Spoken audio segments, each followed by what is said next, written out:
Olá pessoal, tudo bem? Estamos de volta para mais uma videoaula de um tema importante aí dos conceitos de geografia e que tratam especificamente de um fenômeno de integração entre países, que são os blocos econômicos. Vamos dar uma olhadinha aí como que esses blocos econômicos se formaram, o que é um bloco econômico e como eles foram se desenvolvendo aí ao longo do tempo. Bom, os blocos econômicos, eles são organismos multilaterais, ou seja, as relações entre os países existem diante do comércio, de exportação, de importação, e muitas vezes as relações elas acabam sendo bilaterais entre um país e um outro. Porém, para melhorar a dinamização, melhorar aí a comercialização entre os países, vão sendo criados grupos que vão tentar buscar melhores acordos comerciais para poder aí conseguir exportar e importar produtos a preços melhores. E aí então surgem acordos econômicos entre países que têm como objetivo melhorar e facilitar as relações comerciais entre os países, não é? E isso vai se intensificar principalmente com o processo de globalização. Esse processo de globalização, com o advento aí das novas tecnologias, com novos meios de transporte, com o desenvolvimento da comunicação, vai facilitar o aumento da circulação de mercadorias. E aí muitos países, para tentar aí melhorar o seu comércio, vão propor a formação de blocos econômicos, que têm o claro objetivo de obter vantagens econômicas. E aí esses blocos econômicos eles foram se desenvolvendo ao longo do século XX, fundamentalmente, principalmente período pós Segunda Guerra Mundial, e se intensificou na década de 70 e 80. Mas existem blocos que surgiram até mesmo antes da Primeira Guerra Mundial e nós vamos tratar de alguns deles. Agora, para compreender o que são os blocos econômicos, que são esses acordos entre países, são essas cooperações, esses acordos econômicos, é preciso entender como que eles vão se caracterizando. E existem 4 características de blocos que vão desde a forma mais simples de integração entre países até atingir aí um estágio maior de integração, com um grau de complexidade bastante significativo. São eles: Zona de Livre Comércio, União Aduaneira, Mercado Comum e União Política Monetária. Então, ao longo dessa aula, eu vou explicando para vocês o que é cada característica e já vou apresentando os blocos que são caracterizados com esses tipos de classificação, ou seja, Zona de Livre Comércio, União Aduaneira, Mercado Comum ou União Política Monetária. Beleza? Aqui nós temos um mapa com a distribuição geográfica dos principais blocos econômicos pelo mundo. Então aqui nós temos o antigo NAFTA, aqui nós temos a União Europeia, aqui nós temos o Mercosul, aqui nós temos o Pacto Andino, a Comunidade Andina, aqui o SADC, nós temos o CARICOM aqui nessa região, enfim, vários blocos importantes que representam a Comunidade Econômica dos Estados Independentes, que representam aí os blocos econômicos pelo mundo. Como é que então é essa classificação e esses níveis de integração dos blocos econômicos? Bom, antes mesmo da formação de um bloco econômico, há as zonas de preferências tarifárias, que não necessariamente é um bloco econômico. Por quê? Porque ainda é um estágio embrionário do que no futuro pode vir a ser um bloco econômico ou não. Vai depender do relacionamento entre esses países. Então, a zona de preferência tarifária é o estágio inicial de integração entre os países que vão adotar algumas tarifas preferenciais entre eles, envolvendo alguns produtos e tornando mais baratos em relação aos países não participantes dessa associação. Então, quem participa paga mais barato, quem não participa paga mais caro. É, por exemplo, o caso da ALAD, que é a Associação Latino-Americana de Integração. Ela não é um bloco econômico, ela é apenas uma zona de preferência de tarifas ou tarifárias. A ALAD ela é formada por 13 países membros, E, obviamente, se é da América Latina, são os países que estão localizados geograficamente na América Latina, como é o caso da Argentina, Bolívia, Brasil, Chile, Colômbia, Cuba, Equador, México, Panamá, Paraguai, Peru, Uruguai e Venezuela. Ela nasceu em 1980 através do Tratado de Montevidéu, capital do Uruguai, não é? E já a ALAD, ela vai promover a criação dessa área de preferência econômica na região, que tem o objetivo de criar um mercado comum latino-americano através de três mecanismos importantes, que é a preferência tarifária regional entre os países, aplicadas aos produtos originários dos países membros em relação aos outros países, e também tem um acordo de alcance regional comum a todos os países membros, ou seja, há uma facilitação em relação às tarifas alfandegárias de impostos, né, sobre produtos produzidos por esses países e na troca comercial entre esses países membros. E aí nós temos a primeira forma de um bloco econômico, que é a zona de livre comércio. Então, dentro dessa classificação em níveis de integração, a zona de livre comércio ela vai promover a eliminação ou diminuição significativa das tarifas alfandegárias dos produtos comercializados entre os países membros, não é? Então, assim como o tipo anterior, é um acordo meramente comercial. Nós temos alguns exemplos de blocos econômicos que abordam apenas esses acordos comerciais de livre comércio, que é o caso do NAFTA, o Tratado de Livre Comércio da América do Norte, e a Comunidade Andina. Nós temos, como ele é um bloco mais simples, nós temos vários exemplos. Eu vou tratar de dois com vocês, para vocês entenderem melhor como foi o surgimento deles, o processo histórico, a evolução e no que eles se transformaram. Por exemplo, o NAFTA, o North American Free Trade Agreement, ele foi oficializado em 1994 e ele tem três países membros, que são os países da América do Norte, Estados Unidos, Canadá e México. Eles tinham como objetivo eliminar as barreiras alfandegárias, os impostos de importação e facilitar aí a movimentação, né, a circulação de produtos e serviços entre os países membros. Porém, é um bloco completamente assimétrico, ou seja, completamente desigual. Você tem a maior potência econômica do mundo, que é os Estados Unidos, e eu sou um país completamente em desenvolvimento, com graus de subdesenvolvimento, que é o México, né? E o Canadá, que é um país que tem um bom desenvolvimento econômico e social, mas que importa 80% dos seus produtos dos Estados Unidos, ou seja, há uma certa dependência econômica tanto do Canadá quanto do México em relação aos Estados Unidos.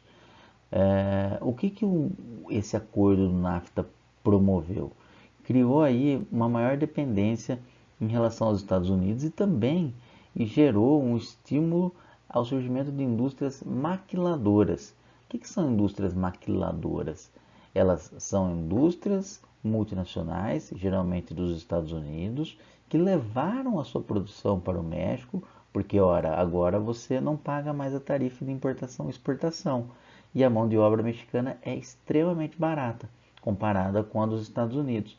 Então, muitas dessas indústrias se instalaram ali no norte do México, na fronteira com os Estados Unidos, na região de Tijuana, e fizeram várias indústrias maquiladoras ali. Produzem lá e exportam para os Estados Unidos. Por outro lado, a crítica dos estadunidenses está relacionada à questão de que, com a saída dessa produção dos Estados Unidos para o México, houve o aumento do desemprego no território dos Estados Unidos. Então você tem ali os pontos positivos e negativos, mas é um bloco completamente desigual. Bom, com a entrada do Donald Trump na presidência dos Estados Unidos, ele prometeu e fez várias revisões de acordos. Inclusive, o NAFTA deixou de ter a sua validade e passou a ser revisado. Ele foi revisado e chamado de NAFTA 2.0, ou também de United States México Canadá Agreement, que é a sigla aí UNSMICA, né? Foi esse acordo estabelecido em substituição ao NAFTA. Então, o NAFTA 2.0 ele é um acordo através da renegociação que ocorreu em 2017 e 2018 pelos Estados-membros, que concordaram ainda informalmente com os termos para que em 1º de outubro de 2018 formassem aí essa junção de um novo bloco econômico em substituição ao NAFTA, né, de livre comércio. Então esse documento ele foi assinado pelos presidentes e pelo primeiro-ministro canadense, o primeiro-ministro Justin Trudeau e também o Donald Trump e na época o presidente mexicano Enrique Peña Nieto, hoje não é mais presidente. Eles assinaram isso aí. Então esse novo acordo ele vai prever aí que parte da produção do México vá para os Estados Unidos, que essa parte da produção também faça com que as fábricas paguem ao menos $16 a hora aos funcionários, que é o valor acima do salário mexicano. Isso ou das duas ou uma, ou vai estimular um aumento no salário dos mexicanos, ou vai fazer com que as empresas saiam do México e voltem para os Estados Unidos e para o Canadá para produzirem lá, não é? Então esse acordo aí visa corrigir essas questões salariais entre os países. Outro bloco importante em relação à questão de áreas de livre comércio foi o Pacto Andino, que surgiu em 1969, um acordo na cidade de Cartagena, na Colômbia. Posteriormente, ele foi rebatizado em 97 com o nome de Comunidade Andina, né? Então ele nasce como Pacto Andino e depois vai seguir a sua vida como Comunidade Andina. Atualmente, Bolívia, Colômbia, Equador e Peru fazem parte desse bloco econômico. Também já fizeram parte Chile e Venezuela, que saíram no bloco, né? O Chile saiu em 73 e a Venezuela em 2006. E esse bloco tem o objetivo de estabelecer aí regras comerciais, né, de vantagens comerciais entre os países membros, né? São ali as áreas de livre comércio, uma integração comercial, uma proposição de mais postos de trabalho, um equilíbrio econômico entre os países membros. Lembrando que são países que estão ali na Cordilheira dos Andes, geralmente em áreas de altitude, e acabam ali sendo, de modo geral, países exportadores de produtos primários, né? Aqueles produtos que não possuem alto valor agregado, e também são países considerados em desenvolvimento, com alto grau de subdesenvolvimento, são países considerados aí pobres. Uma outra classificação importante é o de União Aduaneira, que segue a mesma lógica da Zona de Livre Comércio, porém tem a adoção de uma tarifa externa comum, a TEC.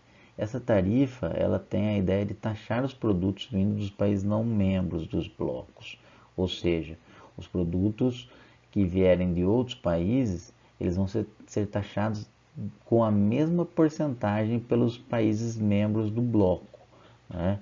Então, para não haver uma disparidade entre os valores dos produtos, isso faz com que eles adotem uma tarifa externa comum. Vamos imaginar aí que os países membros de um determinado bloco importavam produtos de um país X. E aí cada país tinha uma taxa, vamos supor, o país A 2%, o país B 5%, o país C 10%. Com a TEC, eles padronizam, vamos imaginar aqui um valor de 5%. Então, esse produto que vinha e entrava com uma taxação menor no país, uma taxação média no outro, uma taxação maior no outro, passa a ter a mesma taxação. É o caso, por exemplo, do nosso bloco econômico aqui no Brasil, que é o Mercosul, e é também o do SACO, que é o Southern African Customs Union, que é a União Aduaneira Austral. Por falar em Mercosul, esse bloco tão importante, porque exerce influência significativa nas nossas vidas, ele foi criado em 1991 através da assinatura do Tratado de Assunção, lá na cidade do Paraguai. Esse documento oficializou a criação do Mercosul com 4 países membros: o Brasil, a Argentina, o Uruguai e o Paraguai. Em 94, o Mercosul cria essa zona de livre comércio entre esses países e em 95 é estabelecida a TEC, aquela tarifa externa comum que vai determinar aí as tarifas únicas de uma união aduaneira entre esses países. O Mercosul também passou por alguns períodos de instabilidades políticas, de alguns problemas. Nós tivemos a suspensão do Paraguai em 2012 por conta de um problema político em relação ao impeachment do presidente paraguaio na época. E também no mesmo ano nós tivemos o ingresso da Venezuela, mas que em 2016, por conta de toda a crise política, econômica e social que vive o país da Venezuela, ela acabou sendo suspensa em 2016. O Mercosul também possui países associados, ou seja, aqueles países que participam do bloco, mas não têm poder de veto, não têm poder de voto, que é o caso do Chile, da Bolívia, do Equador, da Colômbia, da Guiana, do Peru e do Suriname. E também países que só observam, que têm relações ali diplomáticas excelentes com os membros do Mercosul, que é o caso do México e da Nova Zelândia. O Mercosul ele vai além de uma simples área de livre comércio e de uma união aduaneira. Ele chega a ser quase a perfeição de um bloco econômico, né, que atinge a sua completude.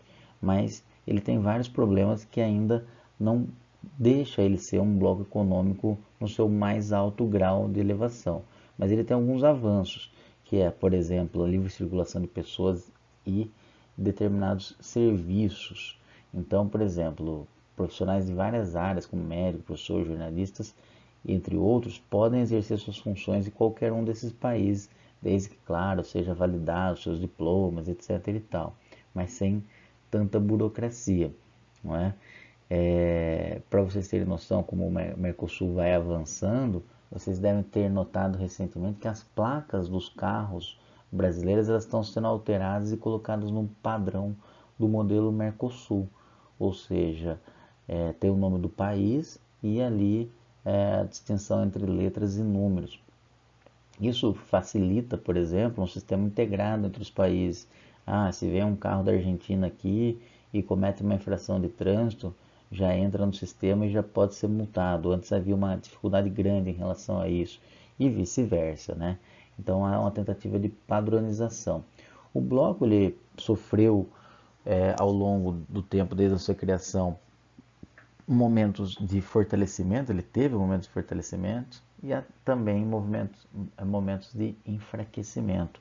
Mas o Mercosul ele ainda resiste e tem ali todo ano as suas reuniões para tentar aí desenvolver acordo entre esses países membros e criar uma integração cada vez maior entre esses países.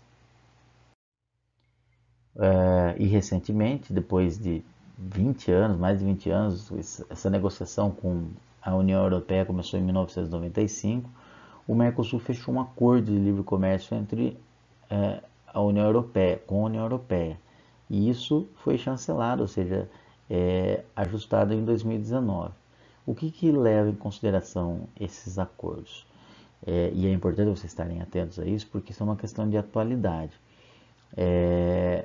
Os principais pontos desse acordo levam em consideração que 90%, 92% das importações do Mercosul vão entrar livres de tarifas na União Europeia. E da mesma forma que 91% das importações da União Europeia entrarão livres de tarifas do Mercosul. Ou seja, os produtos europeus ficariam mais baratos aqui e os produtos dos membros do Mercosul ficariam mais baratos para os europeus. O fato é que boa parte do que os países sul-americanos do Mercosul exportam para a União Europeia estão relacionados aí a produtos agrícolas do agronegócio. Essas tarifas seriam parcialmente removidas, não seriam de uma hora para outra, né? Seriam de 0, 4, 7, 10 anos no caso do Mercosul e de 0, 4, 8, 10 e 15 anos no caso da União Europeia. Porém, esse acordo foi já chancelado entre os membros do Mercosul e da União Europeia, mas precisa passar pelos parlamentos dos países, tanto dos países do Mercosul quanto dos países da União Europeia. E muitos parlamentos europeus, vendo esse acordo como ruim para a União Europeia, já rejeitaram, que é o caso da Holanda, da Bélgica e da Áustria. Então, quer dizer que esse acordo pode ser que não aconteça, né? Então, precisa aí ver o resultado da votação entre dos parlamentos da União Europeia e também aqui dos países sul-americanos. Outro tipo de união aduaneira, e essa é a mais antiga do mundo, é a Southern Africa Customs Union, que é a União Aduaneira da África Austral. Lembrando que o conceito de austral está relacionado ao sul, tá? Esses países membros são a África do Sul, a Botsuana, Lesoto, a Suazilândia e a Namíbia. Lá em 1910 houve um acordo de uma união aduaneira, ou seja, lá atrás, em 1910, antes da Primeira Guerra Mundial, entre então a União da África do Sul e o Alto Comissariado dos Territórios de Bechuanaland, Basutoland e a Suazilândia, que eram ainda todas colônias aí de países europeus, principalmente da Inglaterra. Em 1969, com o processo de independência desses países, foi relançado como a União Aduaneira da África Austral, e essa assinatura de um acordo entre a República da África do Sul, Botsuana, Lesoto e a Suazilândia, já independentes. Em 1990, com a independência da Namíbia, nós temos o ingresso desse país também. E aí, o objetivo é manter esse livre intercâmbio de mercadorias entre esses países membros, com uma política externa comum, comercial, e também com a tarifa, né, aquela tarifa externa comum para negociar com os outros países. Já a classificação de níveis de integração mais complexa é o mercado comum. O Mercosul está tentando chegar nesse ponto, mas ainda não. Por quê?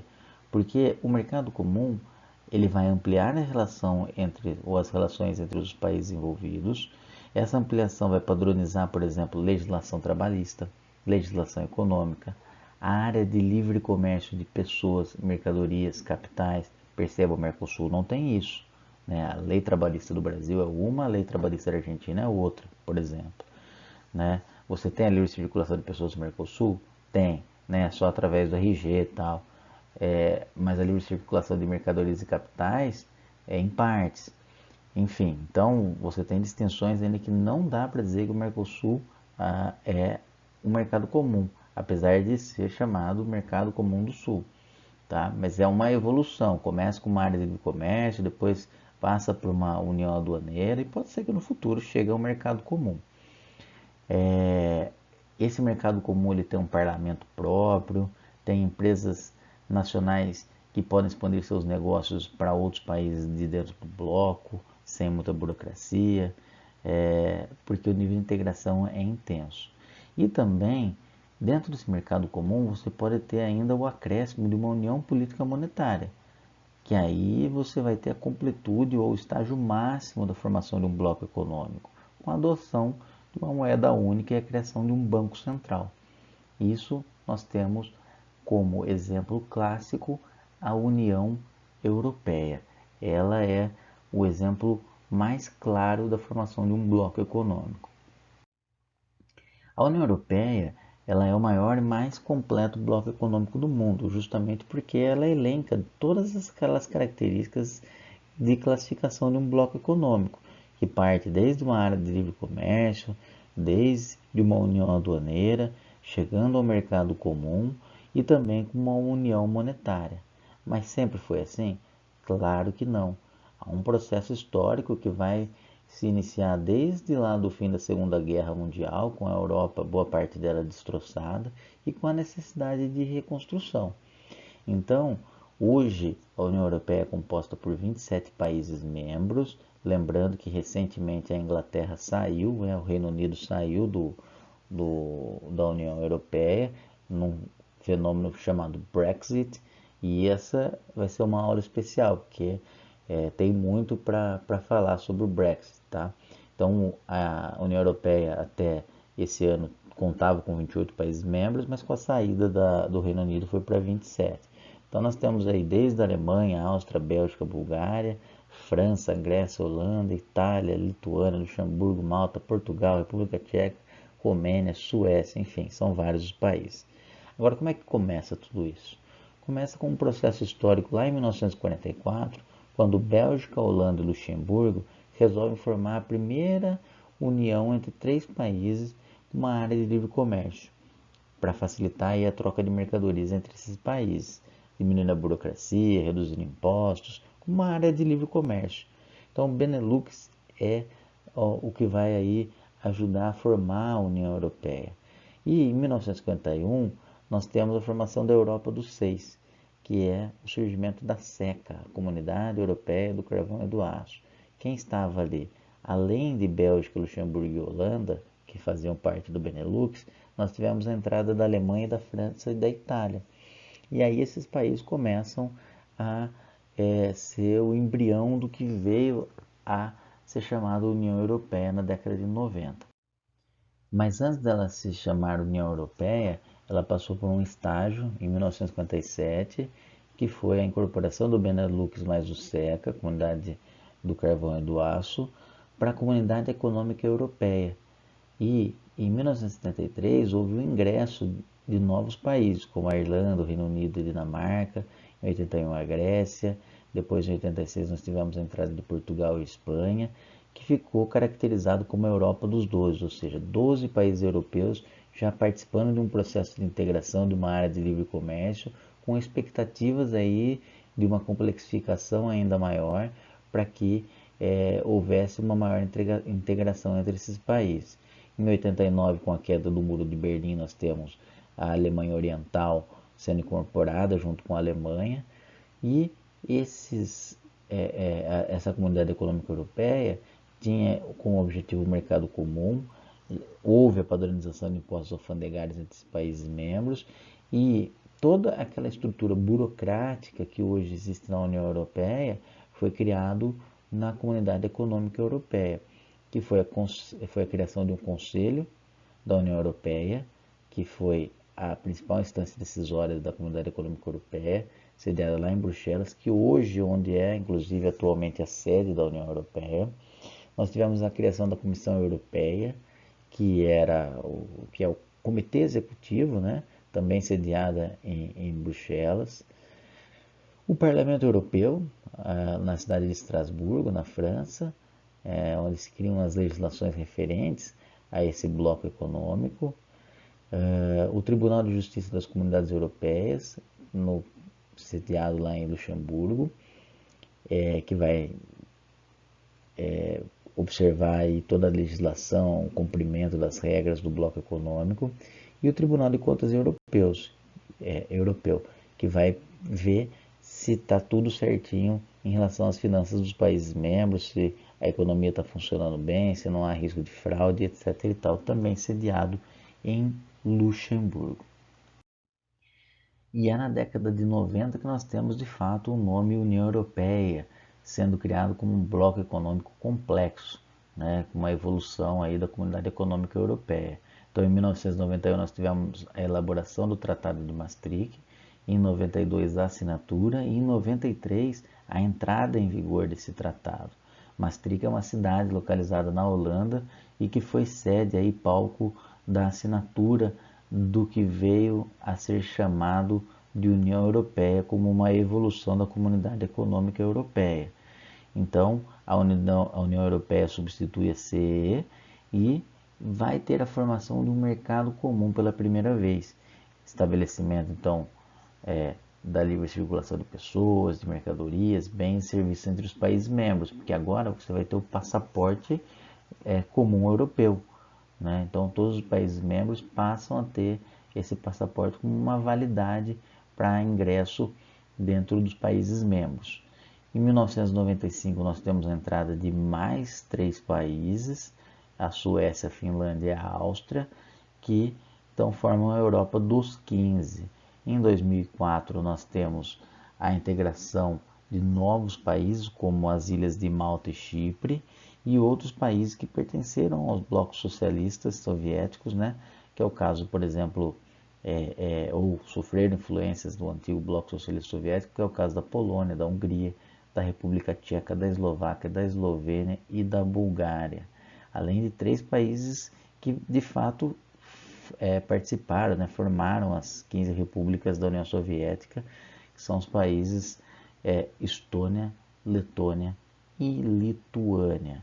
Em 2007 nós tivemos a entrada da Bulgária e da Romênia, e em 2013 o último país a ingressar foi a Croácia, completando então o que ficou conhecido como a Europa dos 28 e que voltou a ser 27 com a saída aí do Reino Unido. Bom, a União Europeia tem como principal objetivo estabelecer essa cidadania europeia através do passaporte europeu, né, os direitos políticos, toda a mobilidade para os trabalhadores e cidadãos entre os países membros. Eles têm uma cooperação ampla na questão da segurança e justiça, como o combate a crimes às drogas, a integração econômica também do mercado único, a integração em relação aos assuntos sociais, como questões ambientais, desenvolvimento regional, e também a questão do papel europeu no mundo, uma política comum de segurança e assuntos internacionais. Então é um bloco muito amplo e vai se complexificar e vai ficar de fato um bloco importante através da criação de uma moeda única. E com a criação de uma moeda única, nós temos a formação de uma união política monetária, que significa que em 1993, lá com o Tratado de Maastricht, foi proposto uma união econômica e monetária no continente. Então, primeiro proposição. Depois, em 95, batizaram o novo nome do que vinha a ser no futuro a nova moeda desse bloco econômico, que foi o euro. Né? Numa reunião lá em Madrid, na Espanha, foi batizado então o nome da moeda do futuro dessa União Europeia. E em 98 foi criado o Banco Central Europeu, com sede em Frankfurt, na Alemanha. E em 99 o euro foi introduzido nos Estados-membros, aqueles que reuniam os critérios necessários e que optaram por adotar a nova moeda. Então, em 99, o euro começa a ser introduzido de forma gradual nesses países que tinham uma economia estável, que estavam com a inflação controlada e que toparam substituir as suas moedas nacionais pelo euro. E em 2002, aí de fato, 12 Estados-membros introduziram fisicamente a moeda cédula nos seus países. E essas moedas correntes nacionais que existiam foram removidas, ou seja, deixaram de existir e o euro passou a ser a moeda única. Mas também existem países dentro da União Europeia que falaram, não, nós não vamos adotar o euro, nós vamos continuar com as nossas moedas nacionais, que são símbolos, né? E essas moedas passaram a ser lastreadas, ou seja, flutuam em relação ao valor do próprio euro. São moedas extremamente fortes também, que é o caso aí de países como a Dinamarca, a Suécia e o Reino Unido. E aqui eu deixo claro que o Reino Unido é antes do Brexit. Além da União Europeia, nós tivemos outros importantes blocos e que vale a pena ressaltar aqui para que vocês saibam um pouco da história. Nós temos, por exemplo, a Comunidade dos Estados Independentes, que surge com uma ideia de uma União Europeia, com toda uma integração, mas que se esfacela durante aí a década de 90 e o século 21, na década de 10, na década de 2000 e de 2010. Então, esse bloco, que é a Comunidade dos Estados Independentes, ele foi formado em 1991, a partir da fragmentação da União Soviética. Então, os 15 países que pertenciam à União Soviética formaram um bloco de ajuda mútua, né? Com exceção dos países bálticos que foram se aproximar da União Europeia, que é o caso da Estônia, Lituânia e Letônia, e tinham como objetivo estabelecer um sistema econômico de defesa entre as nações da extinta União Soviética. Imagina todo um arsenal soviético do período da Guerra Fria, e aí eles começam a tentar desenvolver essa integração, mas que foi muito conflituosa. O principal país desse bloco é a Rússia, né? Mas nós temos outros países importantes como a Ucrânia, Belarus, que é a antiga Bielorrússia, Armênia, Azerbaijão, Cazaquistão, Moldávia, Quirguistão, Tajiquistão, Uzbequistão e Turcomenistão, países ali da Ásia Central. Em 2009 nós tínhamos também a Geórgia, que se retirou da comunidade econômica, aliás, da comunidade dos Estados Independentes. E aí, em 2012, a Rússia propõe a criação de um bloco eurasiático. A CEI existe ainda, mas muito enfraquecida, e a Rússia propõe então a criação do bloco eurasiático com Rússia, Cazaquistão e Belarus. E é importante ressaltar que não necessariamente um país participe apenas de um bloco econômico. Ele, se quiser, ele pode participar de outros blocos econômicos. Agora, claro, ele vai ter que respeitar também as legislações e as regras do bloco econômico do qual ele faz parte, do primeiro, né? Então ele tem que tomar muito cuidado, não pode ir ingressando em vários blocos econômicos aí, porque senão você acaba ficando amarrado em relação às legislações e muitas vezes não cumpre com as regras, né? Por isso que não é comum que um país participe de vários blocos econômicos, mas pode acontecer. Além da comunidade dos Estados Independentes, nós temos na Ásia e no Pacífico, ali na região da Oceania, a formação da APEC, que é uma área de livre comércio, ou seja, está naquele estágio inicial lá, né, no estágio 1 dos blocos econômicos. Foi criado em 89 como um fórum econômico e possui 21 países membros que estão localizados ali no Círculo de Fogo do Pacífico, né?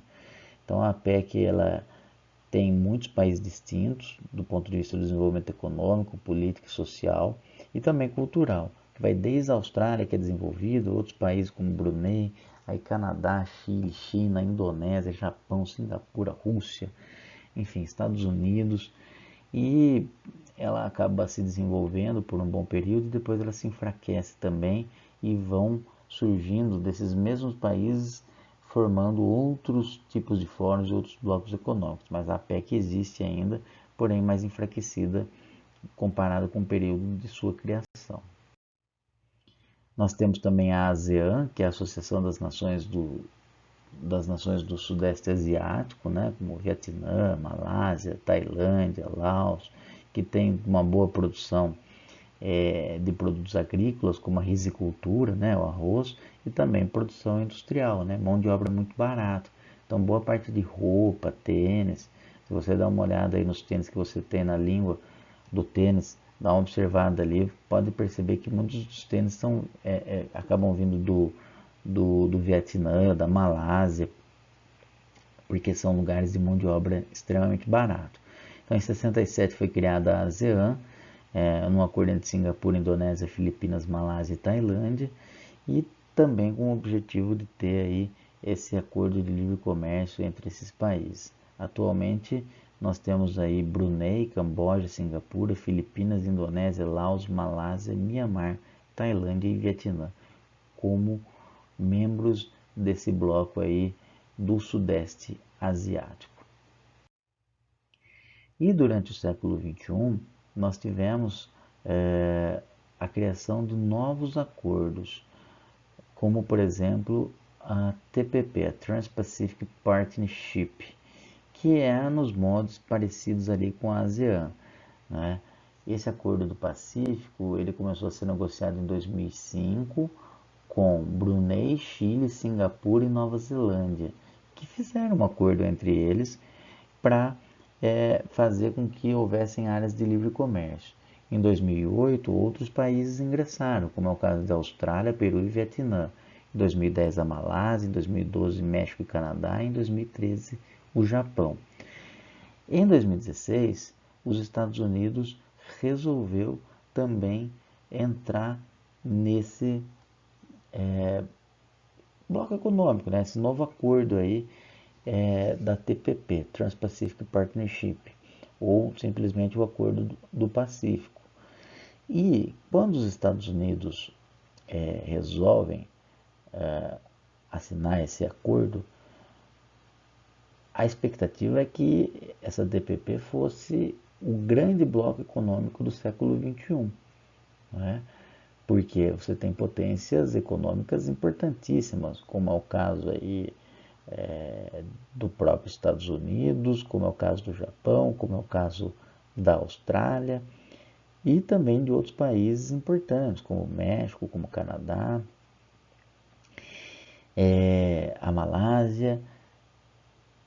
E isso deixou a União Europeia e o próprio Mercosul de cabelo em pé, porque ali você ia ter toda uma rede de comércio com tarifas alfandegárias praticamente a zero entre esses países. Mas as coisas não são simples assim. Com a eleição de Donald Trump, nós tivemos aí em 2017 os Estados Unidos retirando do acordo. Entrou em 16 e saiu em 17, não é? E os objetivos desse novo acordo seria a integração econômica, estabelecendo regras comuns de propriedade intelectual, né? Então, produz ali, por exemplo, uma vacina, um medicamento, tem uma regra clara de propriedade intelectual, padronização de leis trabalhistas, isso é extremamente complicadíssimo, porque são países com uma diversidade cultural e de distribuição de renda completamente diferente uma da outra, não sei se isso seria possível.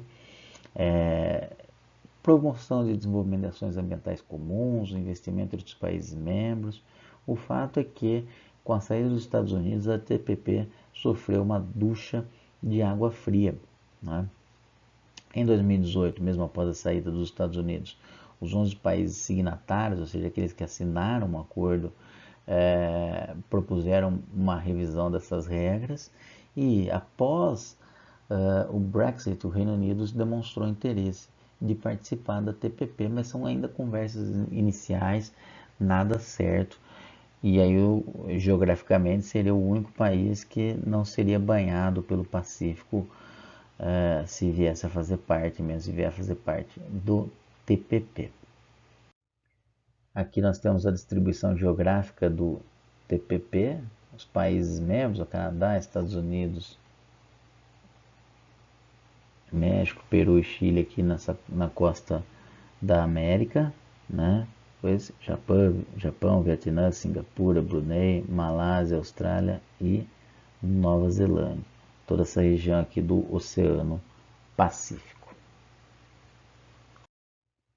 E para finalizar, pessoal, nós temos aí um acordo entre países que é conhecido como mecanismo de cooperação, ou seja, não é um bloco econômico, tá? Esse mecanismo de cooperação ficou conhecido como BRICS, né, que é a junção de Brasil, Rússia, Índia, China e África do Sul, South Africa. Né? Os BRICS surgiu, na verdade, da ideia de um economista britânico chamado Jim O'Neill, que criou essa expressão para dizer assim, olha, esses países são países emergentes, que possuem um crescimento econômico significativo e que vão, no futuro, passar as grandes potências econômicas num período de 50 anos. Não só do ponto de vista do crescimento econômico, mas também das estratégias geopolíticas, né? Percebam que cada um está num continente, né? O Brasil na América do Sul, a Rússia ali na Europa e na Ásia, a Índia no sul da Ásia, a China ali bem no extremo leste da Ásia e a África do Sul no continente africano. E aí, diante dessa proposta, né, do Jim O'Neill, com a expressão dos BRICS, em 2006 os países resolveram bater um papo, né, de caráter diplomático, tomar um café e melhorar a comunicação entre eles. E em 2009 marcaram a primeira reunião, ficou conhecida como a primeira cúpula do BRIC, porque ainda a África do Sul não participava. E aí em 2011 nós tivemos o ingresso da África do Sul, que foi incorporada, e o BRIC passou de fato a chamar BRICS, não mais no plural como estava, né? BRICS com um S mudo, e agora passou a chamar BRICS com um S maiúsculo porque contempla os 5 países. Em 2013 eles deram um passo importante, criaram um banco internacional que fomenta aí, investimento entre os países membros e tem como objetivo o desenvolvimento de cooperação econômica entre os países, de saúde, ciência, tecnologia e segurança. Claro que a criação dos BRICS gerou todo um incômodo em relação aos Estados Unidos e à União Europeia e os BRICS se desenvolveram bem até um certo período, mas após mudanças de governo, principalmente no Brasil, na Índia e na África do Sul, houve um enfraquecimento dos BRICS, né? por conta desses governos serem mais alinhados aos Estados Unidos, que não tem interesse nenhum que países emergentes ganhem protagonismo e acabem atrapalhando aí seu poder hegemônico imperialista pelo mundo. Perfeito, pessoal? Então eu agradeço a paciência de vocês. Falamos um pouco sobre blocos econômicos e todas as suas estruturas, né, com as suas formas. Citamos exemplos de blocos econômicos importantes. Espero que tenham gostado e estaremos juntos numa próxima. Um beijo do Louvo e até mais.